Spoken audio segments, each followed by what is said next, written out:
atau dari mulai kawin, dari mahkodamu dari awal lah ya, dari balik sampai hari ini, sampai titik ini, sampai tua, sampai mungkin jadi DPR, MPR, jadi presiden, jadi habaib, jadi apa.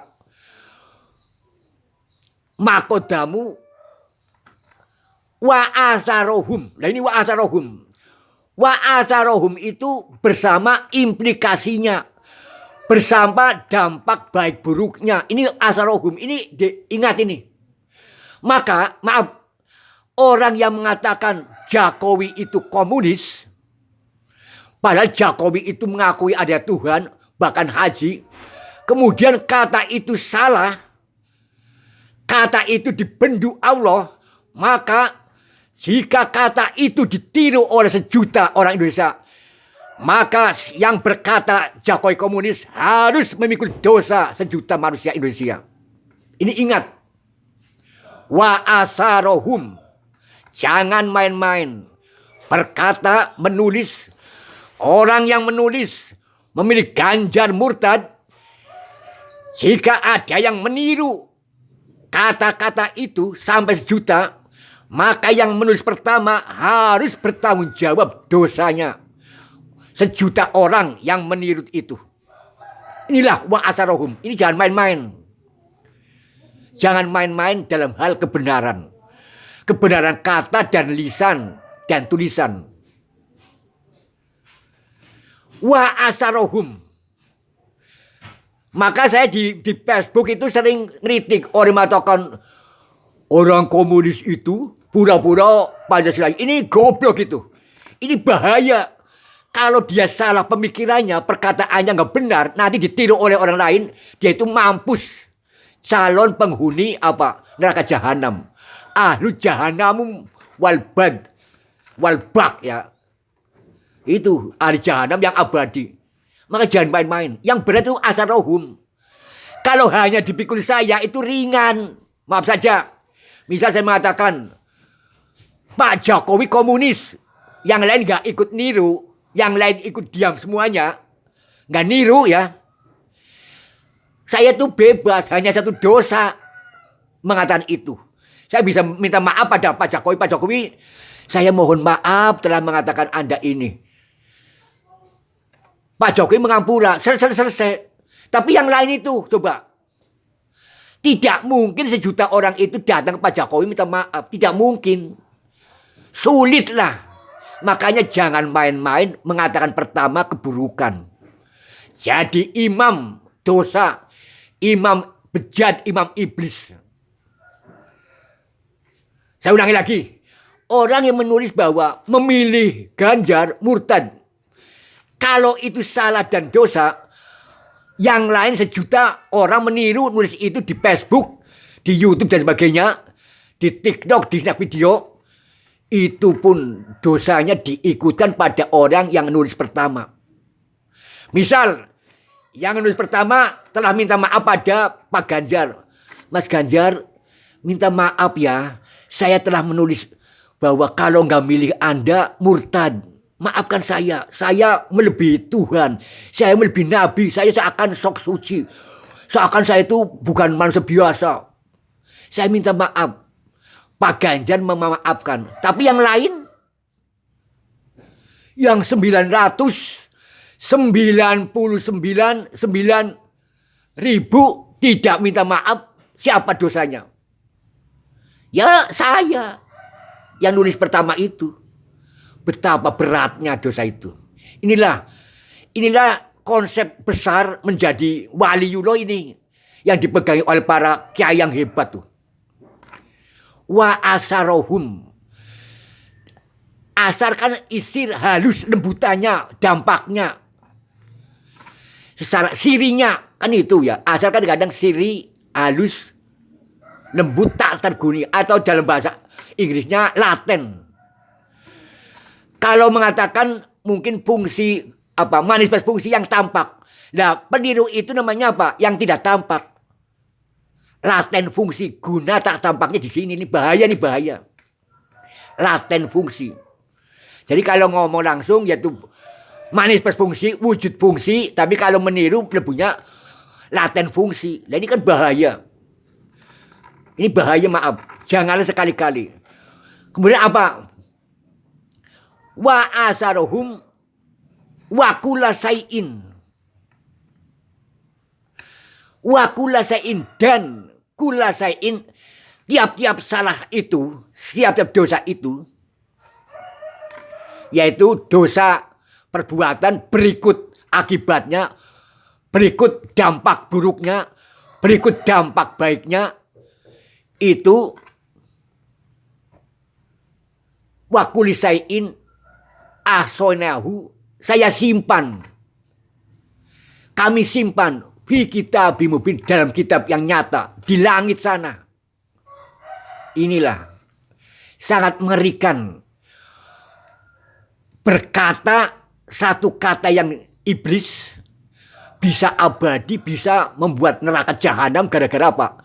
Ada asarnya, ada bekasnya, ada dampak besarnya yang sangat kita tidak kuat. Untuk apa? Untuk menjawab itu. Maka jangan pahami. Tapi kalau maaf saja, kalau saya mengatakan Pak Jokowi, kalau mau bangun, manfaatkan para penganggur itu. Jangan para orang gedean saja. Para penganggur diangkat sebagai bekerja agar jadi orang yang bersyukur. Nah itu kan namanya apa? Kampanye yang hebat. Itu punya nilai. Ditiru oleh yang lain. Dapat pahala. Bahkan kalau dia mengatakan pahala 1, yang niru 1 juta, ya dapat pahala 1 juta. Jadi ucapan baik 1 dapat bisa menjadi 1 juta. Ucapan buruk 1 dapat menjadi 2. Itulah asarohum. Maka kita harus membiasakan berkata, berbuat baik agar dampaknya baik pula. Sehingga dapat jutaan pahala dari pengaruhnya itu. Jangan berkata 1 yang buruk dapat 1 juta dosa. Ini kan jahanam. Tapi usahakan 1 kata yang baik dapat jutaan pahala, sorga mesti. Sorga itu. Ini saya ulangi. Misalnya gini, Pak Jokowi, tolong itu yang menganggur-manggur itu direkrut agar bekerja. Diberi modal untuk membuat koperasi. Diberi modal untuk latihan keterampilan bengkel. Itulah dakwah kampanye politik yang santun, bernilai, membangun manusia. Itu baik itu. Kalau 1 juta orang niru dia kata-kata itu, dia itu kelas masuk surga. Tapi kalau mengatakan Pak Jokowi komunis, Pak Jokowi plonga-plongo, Pak Jokowi itu anuk aseng, ingat, jahanam bisa menanti jika itu tergolong kalimat iblis. Kemudian ada tulisan, memilih Ganjar itu murtad. Kalau kalimat itu, tulisan itu kalimat iblis, ingat jahanam menanti. Karena tak mampu memikul dosa asar dampak negatifnya atau latent function the word, yaitu apa? Fungsi laten kata itu. Ini ingat nih. Semua bermula dari kata. Maka kata itu, maka saya katakan tadi, bahasa itu bahasa yang jujur itu jangan sampai kejujuran, keblokon, tapi jujur yang bernilai itu yang penting. Ya. Jadi akhirnya saya ulangi lagi biar lebih penegas, saya tutup lagi ya. Inna nahnu yuhil mauta wa naktubu ma qaddamu wa asarohum. Semoga ayat ini menjadi penutup segala budaya politik, segala budaya apa politik yang busuk, budaya busuk, selesailah hari ini dengan mendengar ceramah saya. Karena apa? Karena tadi saya uraikan. Inna nahnu yuhil mauta wa naktubu ma qaddamu wa asarohum. Sesungguhnya kami menghidupkan dan mematikan dan mencatat dari sejak pertama Wa asarohum, berikut. Sejak kemudian berikut pengaruh-pengaruhnya, berikut dampak buruk dan dampak baiknya, berikut akibatnya, apa itu akibatnya perang atau pembunuhan, berikut dampaknya, akibatnya itu krisis moral atau krisis budaya, apakah dampaknya itu krisis horizontal, perang horizontal. Wa kulla syai'in, dan tiap-tiap sesuatu itu ahsainahu, saya simpan fi kitabim mubin, di dalam kitab yang nyata, untuk sebagai modal sumber mengadili hamba manusia di hari kiamat, di yaumil mizan, di hari pertimbangan nilai. Waktu itu Allah akan mengadili seluruh umat manusia, disaksikan oleh Nabi Muhammad dan para malaikat itu. Jadi menurut Gus Bahaya bahwa Allah akan mengadili seluruh manusia di hari kiamat dan Nabi Muhammad menjadi saksi. Lah mungkin para malaikat, tapi yang utama saksinya adalah Nabi Muhammad lah ya. Jadi Allah disaksikan Nabi Muhammad akan mengadili seluruh manusia di muka bumi. Misal saja Tuhan bertanya, misal, benar kau yang mengatakan Pak Jokowi itu komunis? Ya Tuhan. Itu benar apa salah? Pak Jokowi itu komunis atau tidak? Tidak. Ya kamu salah. Dipukul. Ya, dihajar loh, ya salah. Tapi saya sudah minta maaf pada Pak Jokowi. Tapi yang lain sudah minta maaf pada Jokowi. Tidak Tuhan. Nah, masuk neraka. Lah yang kedua, benarkah kamu yang nulis di YouTube snack video bahwa memilih Ganjar itu murtad? Ya Tuhan. Itu benar apa salah? Itu demi politik Tuhan. Ya salah, kamu salah. Tapi karena salahmu itu telah berbuah banyak, maka kamu neraka. 1 juta orang mengikut kamu gara-gara kamu. Maka kamu harus memikul dosa 1 juta orang. Mampus lu. Maka ingatlah.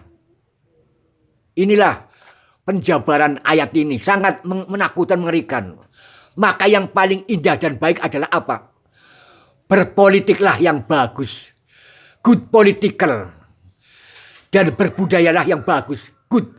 Cultural good itu. Bahkan mengingatkan pemerintahan yang bagus. Good government. Bahkan mengingatkan good legislatif. Berlegislatiflah yang bagus. Bahkan mengingatkan eksekutif good. Bereksekutiflah yang bagus. Bahkan mengingatkan yudikatif good. Berkehakimanlah yang bagus. Ini kalau mau kita rinci, itu ada teorinya itu secara sosiologi. Ada good government, good legislatif, good eksekutif, good yudikatif, good sosial, good presidentil, good ministeri atau para menteri. Itu banyak itu sosiologi. Maka inilah saya kira penjabaran intinya dari bahasa Indonesia adalah bahasa kejujuran, bahasa yang melahirkan budaya Indonesia, yaitu budaya yang tertinggi di dunia. Nah, uraian panjang lebarnya kalau kita telusuri adalah pengembangan dari konsep bahasa yang bisa melahirkan konsep budaya. Inilah, maka uraian tambahannya tadilah bahasa itu bukan hal sepele. Tapi ada yang mengatakan, kata penyair Sapardi mengatakan awalnya adalah kata. Kalau nggak salah itulah syair Sapardi Djoko Damono mengatakan pada mulanya adalah kata. Maka kata itu jangan dianggap cemen, jangan dianggap remeh. Kata itu sumber nilai, sumber konsep, sumber syariah, sumber hukum, sumber teori, sumber filsafat, sumber apa itu kata. Maka benar saja Allah mengatakan begitu ayat pertama apa? Ikro, bacalah. Itu kan kata. Satu kata ya. Ikro. Jadi Pak Sapardi mengatakan pada mulanya adalah kata, Allah mengatakan Iqra. Pada awal firman-Nya dalam Al-Quran. Seakan cocok ya. Syair Pak Sapardi cocok dengan firman Allah Iqra. Saya kira pembahasan saya sampai di sini saja.